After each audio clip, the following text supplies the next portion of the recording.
ಪರಮ ಪೂಜ್ಯ ಶ್ರೀಮನ್ನಿರಂಜನ ಪ್ರಣವತಿ ರೂಪಿ ಗುರುಮಾಂತ ಮಹಾಸ್ವಾಮಿಗಳವರು ಚಿತ್ತರಿಗೆ ಸಂಸ್ಥಾನ ಇಳಕಲ್ ಪೂಜ್ಯರ ದಿವ್ಯ ಸಾನ್ನಿಧ್ಯದಲ್ಲಿ ಮಾನ್ಯ ಶಾಸಕರಾಗಿರ್ತಕ್ಕಂತಹ ಮಾನ್ಯ ಅಧ್ಯಕ್ಷರು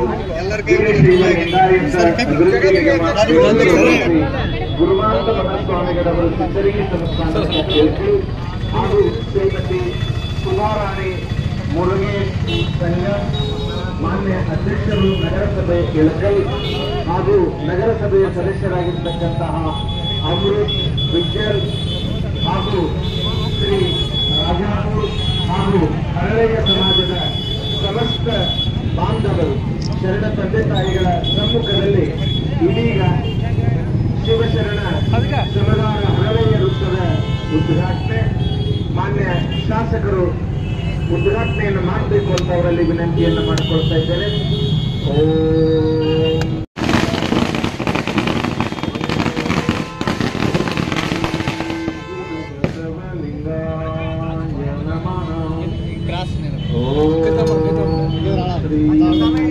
ಗುರು ಬಸವಲಿಂಗಾಯ ನಮಃ. ಶಿವಶರಣ ಸಮಗಾರ ಹರಳೆಯ ವೃತ್ತದ ಉದ್ಘಾಟನೆಯ ಸಮಾರಂಭ ಪರಮ ಪೂಜ್ಯ ಶ್ರೀಮನ್ನಿರಂಜನ ಪ್ರಣವತಿ ರೂಪಿ ಗುರುಮಾಂತ ಮಹಾಸ್ವಾಮಿಗಳವರ ಚಿತ್ತರಿಗೆ ಸಂಸ್ಥಾನ ಇಳಕಲ್ ಪೂಜ್ಯರ ದಿವ್ಯ ಮಾನ್ಯ ಡಾಕ್ಟರ್ ವಿಜಯಾನಂದ ಕಾಶ್ಯಪ್ಪನವರ್ ಮಾನ್ಯ ಜನಪ್ರಿಯ ಶಾಸಕರು ಹುನಗುಂದ ಮತಕ್ಷೇತ್ರ ಹಾಗೂ ಅಧ್ಯಕ್ಷರು ವೀರಶೈವ ಲಿಂಗಾಯತ ಅಭಿವೃದ್ಧಿ ನಿಗಮ ಬೆಂಗಳೂರವರು ಇದೀಗ ಉದ್ಘಾಟಿಸಿದ್ದಾರೆ.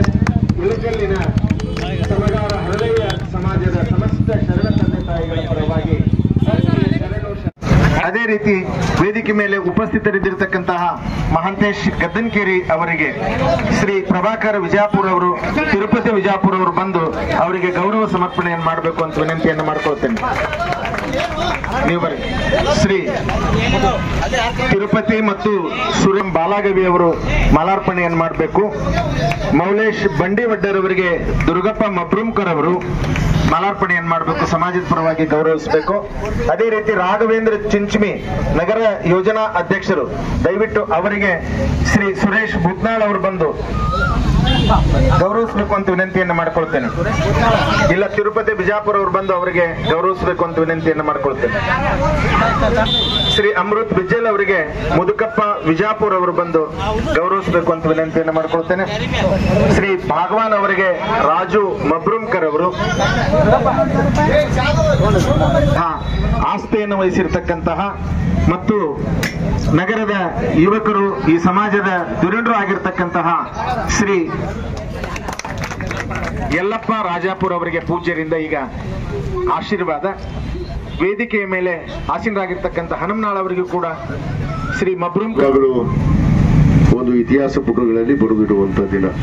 ಬಹುತೇಕ ಹಳೆಯ ಸಮಾಜ, ಸಮಗಾರ ಸಮಾಜ, ಈ ಸಮಾಜದ ಚಿಕ್ಕ ಸಮಾಜ ಆದ್ರೂ ಕೂಡ ಚೊಕ್ಕವಾಗಿರುವಂತ ಸಮಾಜ.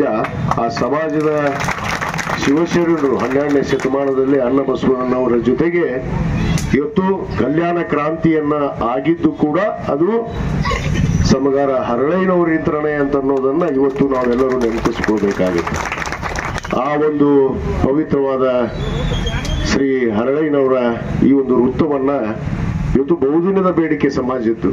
ಇಲ್ಲ, ಇಲ್ಲಿ ಒಂದು ವೃತ್ತ ಮಾಡಬೇಕು, ಇವತ್ತು ಅಲ್ಲಿ ಒಂದು ಸಮಾಜದ ಒಂದು ಅಸ್ತಿತ್ವವನ್ನ ಉಳಿಸ್ಬೇಕು ಅನ್ನೋದು ಬಹಳ ದಿವಸದಿಂದ ಬೇಡಿಕೆ ಇತ್ತು. ಆ ಬೇಡಿಕೆಯನ್ನ ಬಹುತೇಕ ಇವತ್ತು ನಮ್ಮ ಗುರುಮಾಂತ ಶ್ರೀಗಳ ಒಂದು ಪವಿತ್ರವಾದ ಒಂದು ಸಾನ್ನಿಧ್ಯದಲ್ಲಿ ಇವತ್ತು ಈ ಕಾರ್ಯಕ್ರಮ ಆಗಿದ್ದು ನಿಜವಾಗ್ಲೂ ಇವತ್ತು ಬಹಳ ಇಳಕಲ್ ನಗರಕ್ಕೆ ಒಂದು ಹೆಮ್ಮೆಯ ಗೌರವವನ್ನು ತಂದಿದೆ ಅನ್ನೋ ಮಾತನ್ನು ನಾನು ಇವತ್ತು ಹೇಳಕ್ಕೆ ಇಚ್ಛೆ ಪಡ್ತೇನೆ. ಸಮಯ ಕಡಿಮೆ ಇರೋದ್ರಿಂದ ನಾ ಪೂಜ್ಯರೊಬ್ಬರೇ ಮಾತಾಡಲಿ ಅಂದೆ. ಆದರೂ ಕೂಡ ಇವತ್ತು ಸಮಾಜ ಬಂಧುಗಳು, ಯಾಕಂದ್ರೆ ನಮ್ಮ ಯಲ್ಲಪ್ಪ ರಾಜಾಪುರ ಬಹುತೇಕ ನಾವು ನಗರಸಭೆಯ ನಾಮನಿರ್ದೇಶನ ಸದಸ್ಯರನ್ನು ಮಾಡಿದ್ವಿ. ಯಾವ ಚಿಕ್ಕ ಸಮಾಜ ಕೂಡ ಇವತ್ತು ವಂಚಿತರ ಆಗ್ಬಾರ್ದು. ಅದು ಸಣ್ಣದಿರಲಿ ದೊಡ್ಡದಿರಲಿ, ಎಲ್ಲ ಸಮಾಜಕ್ಕೆ ನ್ಯಾಯವನ್ನು ಕೊಡಬೇಕು ಅನ್ನೋದು 12ನೇ ಶತಮಾನದ ಅಣ್ಣ ಬಸವಣ್ಣನವರ ಒಂದು ಗುರಿ. ಯಾಕಂದ್ರೆ ವರ್ಗರಹಿತ ಸಮಾಜವನ್ನು ನಿರ್ಮಾಣ ಮಾಡಿ ಎಲ್ಲ ಸಮಾಜಗಳಿಗೂ ಸಮಾನತೆಯನ್ನು ಕೊಟ್ಟಂತವರು ಅಣ್ಣ ಬಸವಣ್ಣನವರು. ಅದರ ಜೊತೆಗೆ ನಮ್ಮ ಹರಳಯ್ಯನವರು ಕೂಡ. ಯಾಕಂದ್ರೆ ಅವರ ವಚನಗಳು ಬಹಳ ಕಡಿಮೆ ಇರಬಹುದು, ಬಹುತೇಕ ನನಗೂ ಕೂಡ ಹೆಚ್ಚಿಗೆ ಆ ವಚನಗಳ ಬಗ್ಗೆ ಮಾಹಿತಿ ಇಲ್ಲ. ವಚನಗಳು ಬಹಳ ಕಡಿಮೆ ಇರಬಹುದು, ಸಿಕ್ಕಿಲ್ಲ, ಇನ್ನೂ ಸಿಕ್ಕಿಲ್ಲ ಅಂತ ಬಹುತೇಕ ವಚನಗಳು ಸಿಕ್ಕಿಲ್ಲ ನಮ್ಮ ಸಮಗಾರ ಹರಳಯ್ಯನವರು. ಆದ್ರೆ ಅವರು ಕಲ್ಯಾಣ ಕ್ರಾಂತಿ ಆಗುವಂತ ಸಂದರ್ಭದಲ್ಲಿ, ಯಾಕಂದ್ರೆ ಒಂದು ಇತಿಹಾಸ ಪುಟಗಳಲ್ಲಿ 12ನೇ ಶತಮಾನದಲ್ಲಿ ಆ ಕ್ರಾಂತಿಕಾರ ನಿರ್ಧಾರವನ್ನು ಮಾಡಿದಂತವರು ಸಮಗಾರ ಹರಳಯ್ಯನವರು ಅನ್ನೋದನ್ನ ಆ ಅಂತರ್ಜಾತಿ ವಿವಾಹವನ್ನ ಮಾಡೋದ್ರ ಮುಖಾಂತರ ಕ್ರಾಂತಿಯ ಕಿಡಿಯನ್ನ ಅವತ್ತು ಹಚ್ಚಿ ಇವತ್ತು ನಮಗೆಲ್ಲ ನಿಮಗೆಲ್ಲ ಸಮಾನತೆಯನ್ನು ಕೊಟ್ಟು ಹೋಗಿದ್ದಾರೆ. ಕ್ರಾಂತಿ ಕಿಡಿ ಅಂದ್ರೆ ತಪ್ಪಾಗಿ ಹಚ್ಚಲಿಲ್ಲ, ಅದು ಎಲ್ಲರ ಒಳತಿಗಾಗಿ ಮಾಡಿದಂತ ಕ್ರಾಂತಿ ಅನ್ನೋದನ್ನ ಇವತ್ತು ನಾವು ಯಾರು ಇತಿಹಾಸ ಪುಟಗಳನ್ನ ಮರೆಯೋಕ್ಕಾಗೋದಿಲ್ಲ. ಅವರ ಒಂದು ವೃತ್ತ ಬಹುತೇಕ ಈಗಾಗಲೇ ನಾವು ನಿರ್ಧಾರ ಮಾಡಿದೀವಿ. ಇಳಕಲ್ನಲ್ಲಿ ಎಷ್ಟು ಸಮಾಜಗಳಿದಾವೆ, ಆ ಸಮಾಜಗಳ ಎಲ್ಲ ವೃತ್ತಗಳಾಗಬೇಕು. ಅದರಲ್ಲಿ ವಿಶೇಷವಾಗಿ ನಮ್ಮ ಶಿವಶರಣರು ಹಡಪದ ಅಪ್ಪಣ್ಣವರ ವೃತ್ತವನ್ನು ನಾವು ಮೊನ್ನೆ ಪ್ರಾರಂಭ ಮಾಡಿದ್ವಿ. ಈ ಎಲ್ಲ ವೃತ್ತಕ್ಕೆ ನಾವು ಬರೋ ದಿನಗಳಲ್ಲಿ ಏನೋ ಒಂದು ಅವರ ಒಂದು ಪುತ್ಳಿಯನ್ನ ಇವತ್ತು ಮಾಡಿ ಇಲ್ಲಿ ಒಂದು ವೃತ್ತವನ್ನ ಶಾಶ್ವತವಾಗಿ ಮಾಡಿಕೊಡುವಂತ ಕೆಲಸ ನಾವು ಮಾಡ್ತೀವಿ ಅನ್ನೋ ಒಂದು ಮಾತನ್ನು ಕೂಡ ಈ ಸಂದರ್ಭದಲ್ಲಿ ಹೇಳಿ ಹೆಚ್ಚಿಗೆ ಸಮಯವನ್ನು ತೆಗೆದುಕೊಳ್ಳೋದಿಲ್ಲ. ತಾವೆಲ್ಲ ಬಹಳ ಸಂತೋಷವಾಗಿ ಈ ಕಾರ್ಯಕ್ರಮವನ್ನ ಏರ್ಪಡಿಸಿ ಇವತ್ತು ಯಶಸ್ವಿಯಾಗಿ ಮಾಡಿದ್ರಿ. ಮತ್ತೊಮ್ಮೆ ಸಮಾಜದ ಎಲ್ಲ ಗುರಿಯರಿಗೆ, ತಾಯಿಯಂದರಿಗೆ, ಯುವಕರಿಗೆ ಧನ್ಯವಾದಗಳು ಅರ್ಪಿಸಿ ನನ್ನ ಎರಡು ಮಾತನ್ನು ಮುಗಿಸ್ತೇನೆ. ಜೈ ಹಿಂದ್, ಜೈ ಕರ್ನಾಟಕ.